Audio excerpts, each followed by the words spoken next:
Although I've sent myself into exile, I'm still doing essentially the same things as before. Do you still have any questions for me before we start our investigation?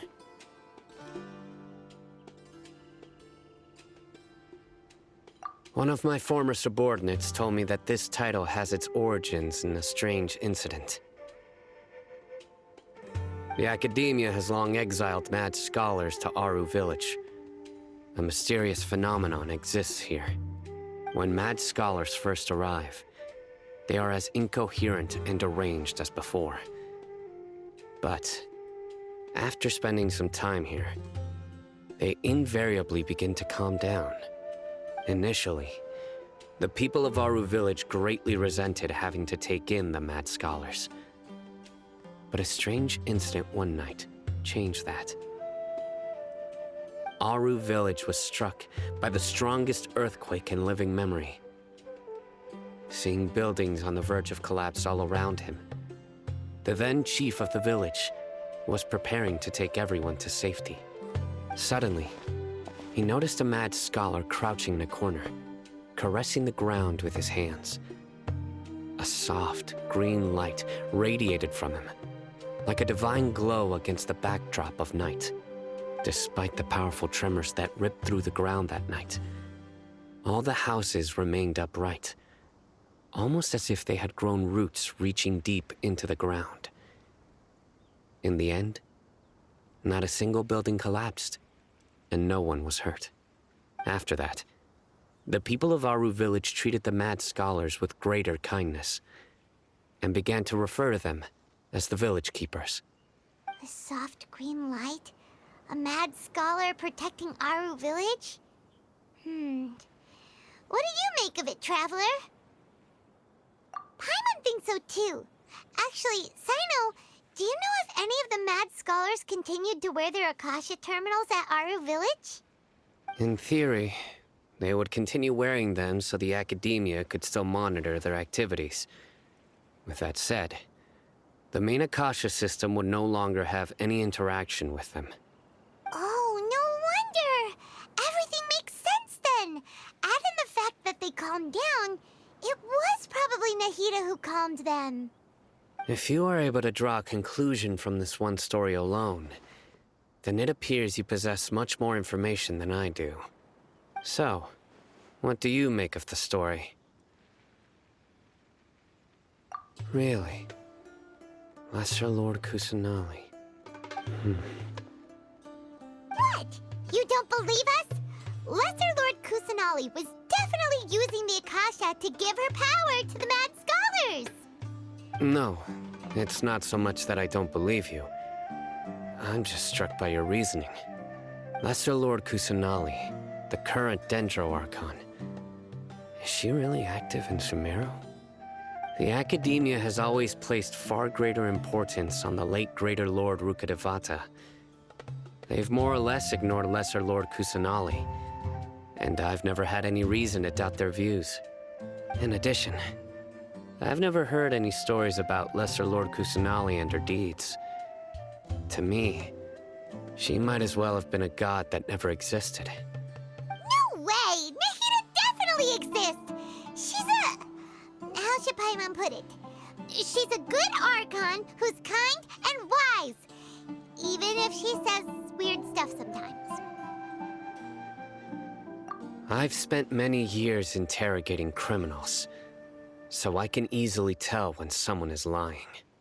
Good! Then you should know that we're telling the truth! That look in your eyes. I've never seen that from a liar. You two really must have met Lesser Lord Kusanali. How can this be? To think, our Archon has been amongst us this entire time.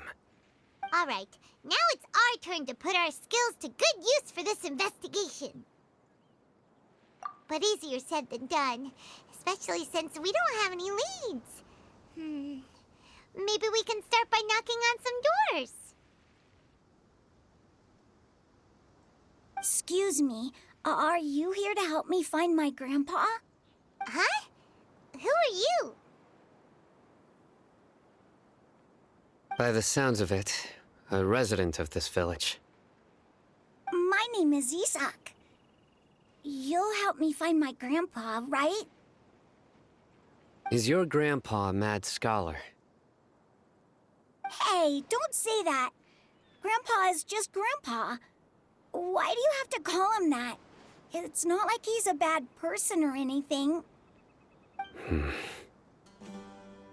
The person you're referring to is not a local, yet you are. Why do you call him Grandpa? Grandpa is just Grandpa. He's my family. I heard everything you said to the village chief. Please, you gotta take me with you. I want to find my grandpa. I swear I'll help. I won't be a nuisance. Ah, so you're the one who was eavesdropping on us around the village chief's house. I was planning to go out and take care of whoever it was, but I had a vague feeling that they didn't harbor any ill intent. Whoa. Haven wasn't kidding about Matra having sharp senses. Sino, he's just a kid. All he wants is to find his grandpa. Let's find a way to help him. Sorry. I was only listening in because I wanted to know where Grandpa went. Honest.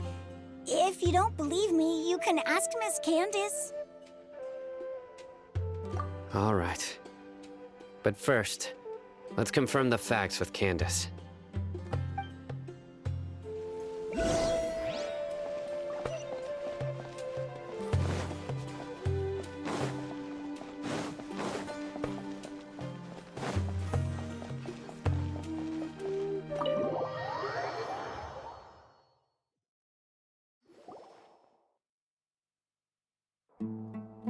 Sino is super vigilant. Is this what all the Matra are like? Ah, you're back already. We just wanted to confirm something with you. Do you know a boy by the name of Isak? I had a feeling he'd go looking for you. Huh? You knew this would happen? Yes. Although he tried his best to stay hidden, I still noticed him eavesdropping outside the window. He really wants to get his grandfather back. Isak's parents were both Aramite mercenaries who rarely returned to the village after finding employment in the city. He was raised by his grandfather. Unfortunately, it was only a few years before his grandpa passed away. Isak was still very young at the time, so various families in the village took turns caring for him so he could survive. Later, an elderly mad scholar arrived at the village. Isak thought the scholar bore a striking resemblance to his grandfather, and thus often spied on the man. However, the scholar was unkempt in appearance and incoherent in speech. Although Isak referred to the man as his grandpa, he was afraid and didn't dare to approach him. One summer night, the oft mumbling and bumbling grandpa suddenly calmed down and seemed to become more lucid. He even noticed Isak hiding in the distance. So Grandpa walked up to Isak and patted him on the head. He even took Isak to the entrance of the village, where he patiently taught the boy the names of the stars and accompanied Isak until he fell asleep. The next morning, Isak woke up and wanted to go find his grandpa again, only to realize his grandpa no longer recognized him. However, even so, Grandpa retained his calm expression. It's said that those who saw the scholar claimed he no longer appeared to be crazy, but appeared to be living in his own world, almost as if he were sleepwalking. Isak was thrilled that his grandpa was able to find peace and would follow him all the time, asking him things like, "Grandpa, want me to take you somewhere fun?" Or, "Grandpa, could you tell me stories about the stars again?" All this somehow just makes Paimon feel really sad. It seems like they both deserve so much better. Perhaps. Nearly everyone who lives in the desert has some form of hardship or regret. But even so, we must still continue on with our lives. It's also my reason for fighting. I must continue to protect this land.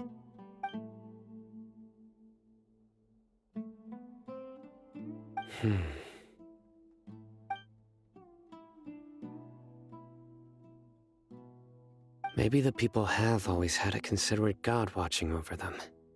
Huh? What did you say, Sino? No, nothing. As long as Esau keeps his word and doesn't get in our way, we can take him along. Perhaps you are more compassionate than I gave you credit for. Please accept my thanks on Isak's behalf, Sino.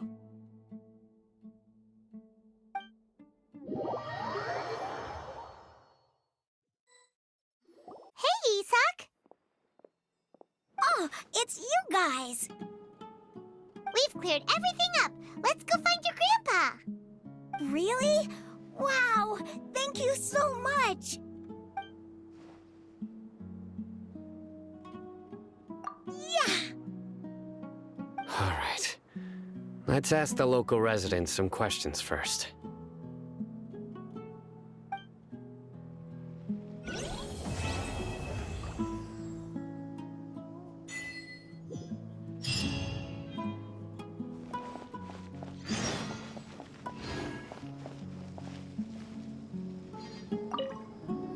Excuse me, did you happen to see where the missing scholars went? You mean the village keepers? Oh, let me think. When I was eating dinner the other day, I saw one of them by the side of the road, muttering away and eating mushrooms and tree roots. They shouldn't go around eating that kind of stuff. Okay. Did you notice anything else? Anything else? No, I think that's all I have to tell you. Sorry.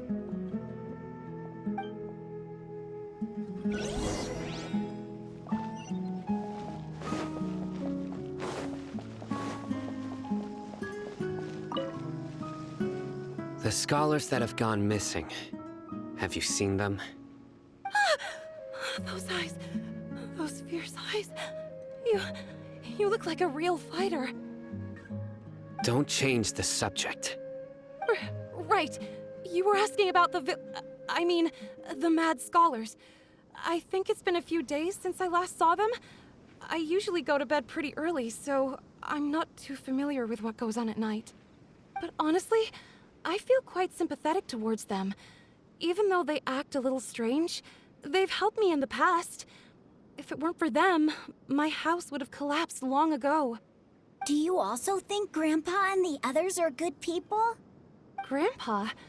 Oh, hello there. It's little Isak. You mean that nice man who looks like your grandpa's long-lost twin, right? He was actually the one who protected my house. I saw it with my own eyes. He happened to be staying near my house that day and was doing something with his hands on the ground. It still feels pretty surreal now that I think back on it. Did someone teach them how to do that? Well, whatever the case, I'll always be thankful to him and whoever taught him to look out for others. I'm pretty sure that if I ever went mad, I wouldn't be able to do anything like that. Gotcha. Thank you.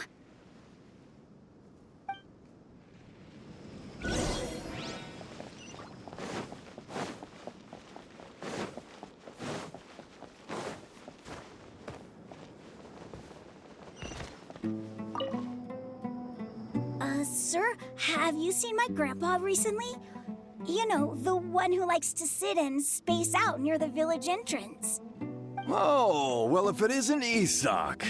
Oh, your grandpa, huh? It's been a while.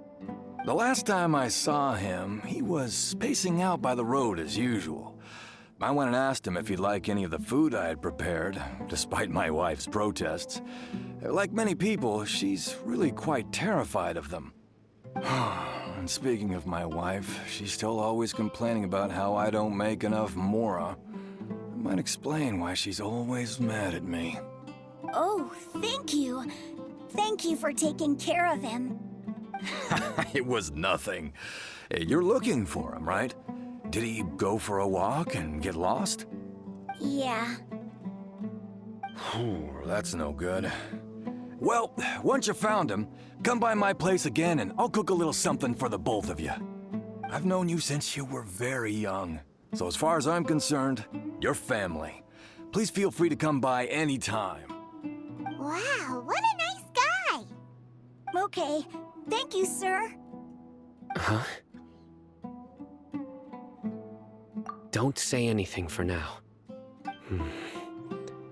Isak, stay here. Let's head over there. Stay quiet as you move.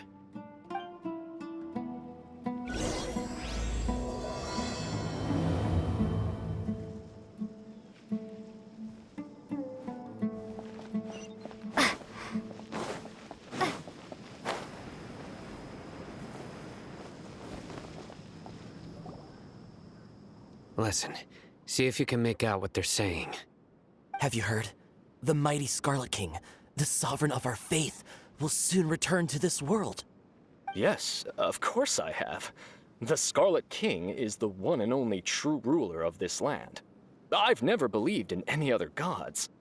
Still, you say he's coming back, but it sure doesn't feel like life's about to change around here anytime soon. What's your proof? Haven't you noticed? The village has been getting more deranged scholars than ever. Delavar was saying that many people also went insane just before the fall of the Scarlet King's civilization in ancient times.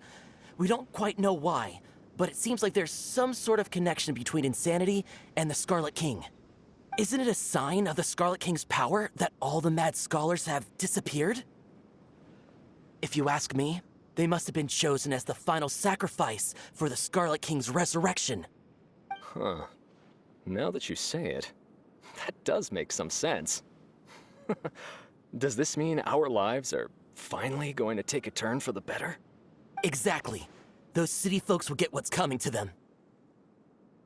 Now, repeat everything you've just said from the very beginning. Huh? Who are you? Where did you come from? My patience is running thin. You heard what I asked.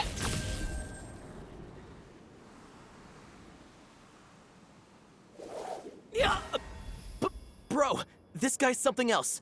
Just look at his eyes. One wrong move, and he's gonna flay us alive. Let's not get on his bad side, okay?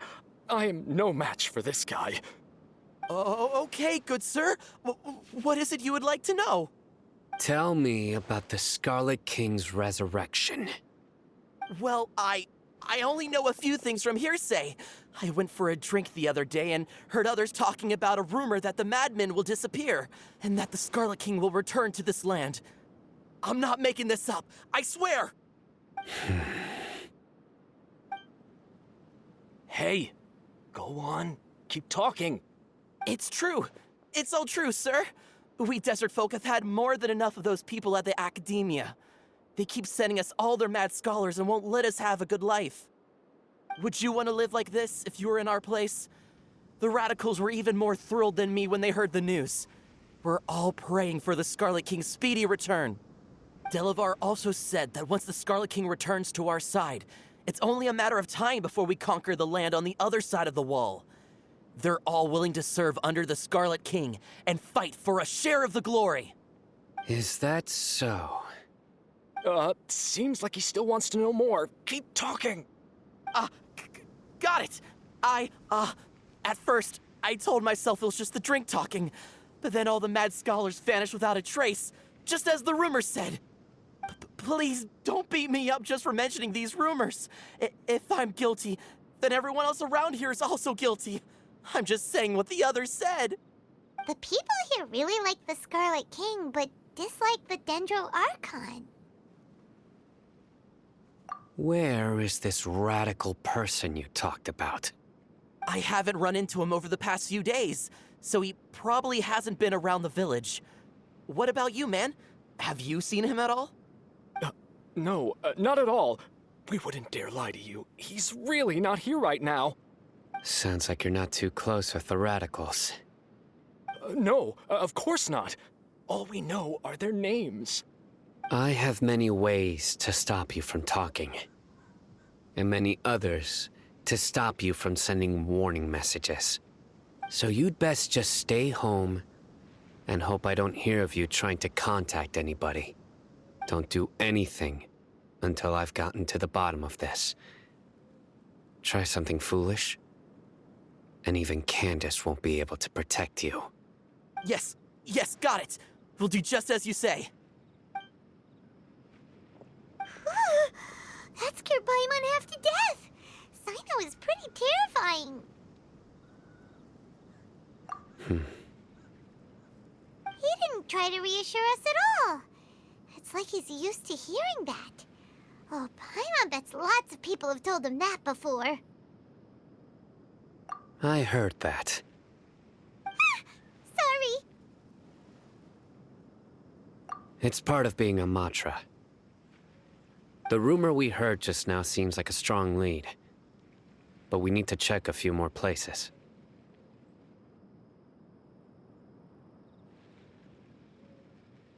Very well. Isak! I'm here. Where's your grandpa's house? Well, I can take you there. Just follow me.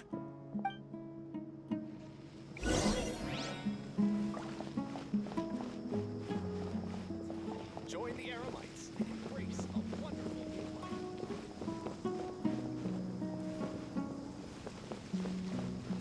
Grandpa? Oh, he likes to be alone. Sometimes he stares at the sky in a daze, and other times he just pokes at the ground with his fingers. Every now and then, he yells out at the top of his lungs, so a lot of people are really scared of him. But he's a good person, really. I know he is. I swear, he's just like my real grandpa.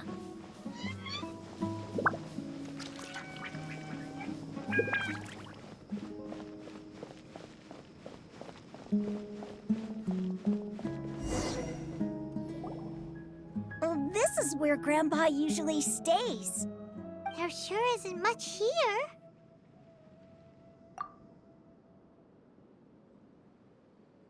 No. Incense? Please don't say it's the same one as before. But are you okay? Are you getting dizzy or need to lie down? There's a scent that you can sense, but I can't. A certain traveler here once passed out from that smell. Thankfully, Tainari saved the day. And then he gave us a long lecture to explain all about how it worked.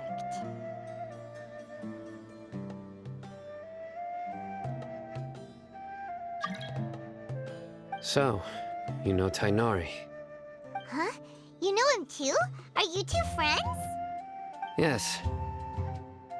Now that I concentrate, I can also make out the scent of incense. Wait, surely Tainari didn't lecture you too? No, no need. Did you first encounter this scent at Tainari's house? In the forest. From a scholar.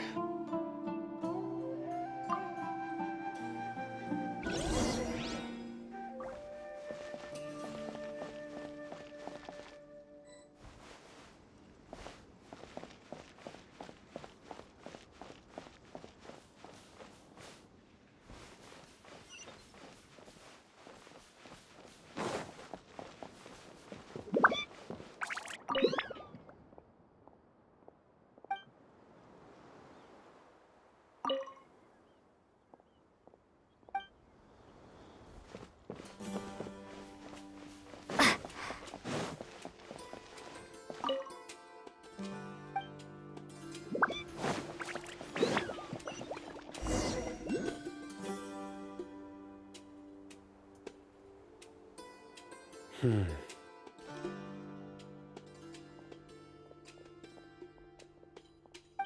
are you looking for, Sino? Here it is. Take a look right here. Paimon doesn't see anything. Although the traces have been completely buried in the sand, there are footprints here. From the size and shape, they belong to an adult male. This pattern is a common one from this area. Local shoes. This was probably someone from the village. The scent is quite faint, but still extant. The footprints head in the direction of the door. But who would come looking for Grandpa? He doesn't have any friends. We'd have to ask whoever lured him away with the incense. Huh? So you can lure someone away with just a scent? Hey! What's wrong with liking good food? Everyone's got something they love in life. Exactly. Most scholars are fond of incense, since the smell supposedly helps them clear their minds and discover new knowledge. Even deep within the clutches of madness, they still yearn for their knowledge-seeking days, and will follow the scent whenever it presents itself. No, Grandpa.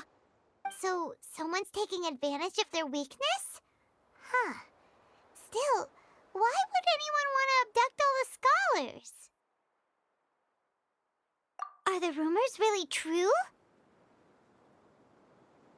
Could the disappearance of all the mad scholars have something to do with the radicals? It's highly likely. Please, you have to save my Grandpa.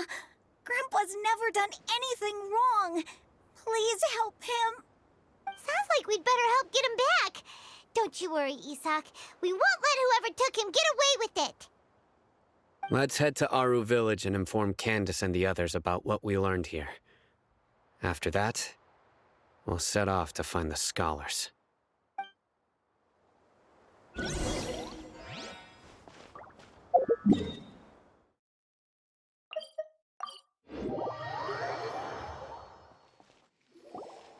Right. The darker fabric definitely looks a lot better. That'd be my choice, too. We're back, Candace! We've got a lot to tell you. Ah, welcome back. Sounds like everyone's friends already. Oh, Dia's here too! You bet. So, everything goes smoothly? Reasonably. Alhaitham didn't go with you? We haven't seen him at all.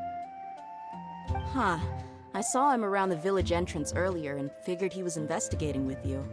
I guess he must have gone off on his own. Did you find out anything useful?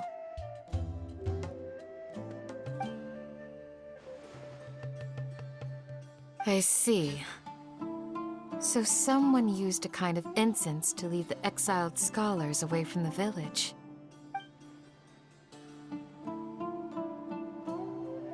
The resurrection of the Scarlet King? First I've heard of it. Far as I know, the kind of incense you just mentioned is only popular beyond the wall. Scholars are fond of it, but as you can see, there aren't many scholars still studying around these parts. No seller would be able to make a profit here. Not to mention making incense is a labor-intensive process. You won't see anybody in the desert with the patience to make or sell something that requires that kind of effort. It seems someone from beyond the wall must have been supporting this. Makes sense. So what should we do then? Do we go back to the academia and search for leads there? If it was any other day, that would be your next logical step. But today, you've got me on your team, so you get an extra tip. Didn't you say that the villager got his news from the tavern? Well, I also like to drink at the tavern, so I know a thing or two about these radicals he mentioned. If Paimon remembers correctly, the leader of the radicals is some guy called Delavar. Ah, yeah. Delavar, the scar-riddled bandit, Engur, the wide-eyed butcher, and Jabari, the duck-tailed bearded crook. The whole lot of them are known around these parts.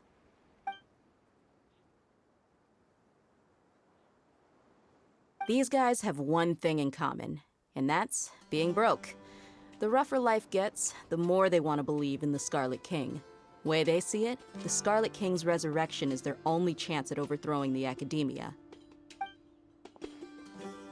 Throwing all of Sumeru into chaos is the only way to change the way of life here in the desert. Anyway, that's my guess why they've chosen to become radicals. Tia! You're amazing! You really know this place inside and out!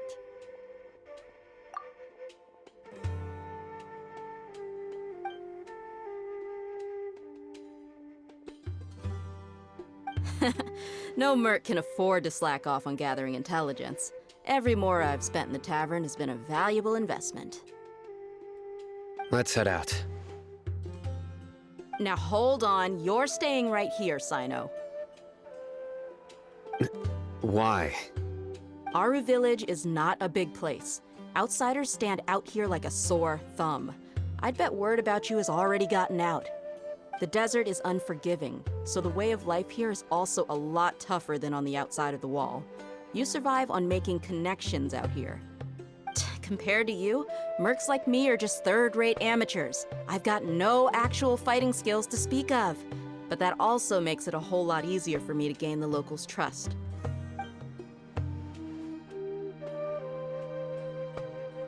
I need to go around and ask some questions, but it'll be difficult if you're with me. Fine. Good, then we've got a plan. The Traveler and Paimon will go to Caravan Rebot with me, and we'll try our best to figure out where the Mad Scholars have been taken. Sino, you'll have to stay in the village and continue investigating on your own.